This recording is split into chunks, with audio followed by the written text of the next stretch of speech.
Well, right now, the wheels are in motion in Colorado for a very undemocratic part of our democracy. 3 influential state senators are resigning, and you'll get no say in their replacement. In fact, you got no say in the current makeup of about a third of the legislature. Well, tonight, Denver 7's Colette Bordelon taking an in-depth look at our state's peculiar vacancy process. Also, for the first time tonight, speaking with one of those resigning state senators about his decision.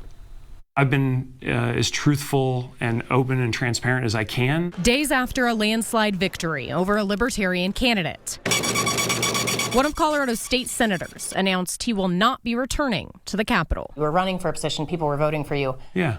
But you might not, at the end of the day, fill that seat. Yeah, I mean, again, it was a very difficult decision. I mean, the timing was not ideal or planned. Chris Hansen represents Senate District 31 in Denver, but he's got a new job as CEO of La Plata Electric Association in Durango. I found out about the job around Labor Day, early September, went through a process with La Plata in September and early October, looked at a final contract, right around the time of the election and ended up signing that contract on November 9th. Now, a handful of people are jockeying for his Senate seat, including Representative Stephen Woodrow. I'm an effective legislator, and to be able to do that in a room of 35 as opposed to 65 would be an incredible opportunity to be even more influential and effective. Another candidate for Hansen's spot is Representative-elect Sean Camacho. Well, it's not really winning their votes. It's just telling them who you are and what you're bringing. He's talking about a vacancy committee, a group of people from a lawmaker's district chosen by their party to fill an open seat. These are people who really care about the community, who give up their Saturday mornings and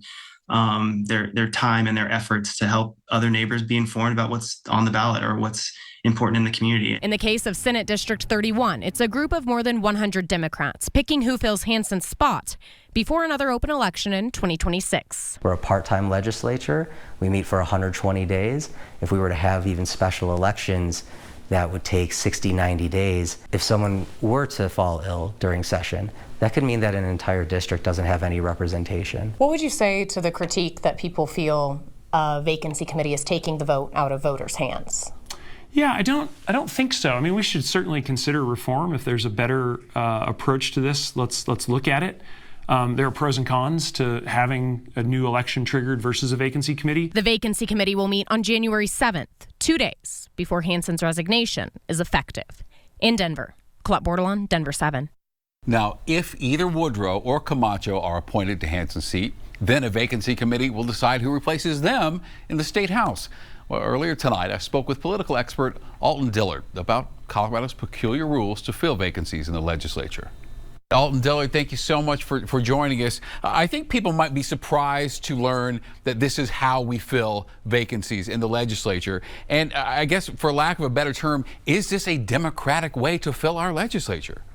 You know what? It really isn't, because you have a select few who are like the party insiders making the decision. And with that coming right on the heels of an election, not only does it turn it over essentially to a little more than 100 party insiders, it also shuts out unaffiliated voters, which are the largest voting bloc in the state.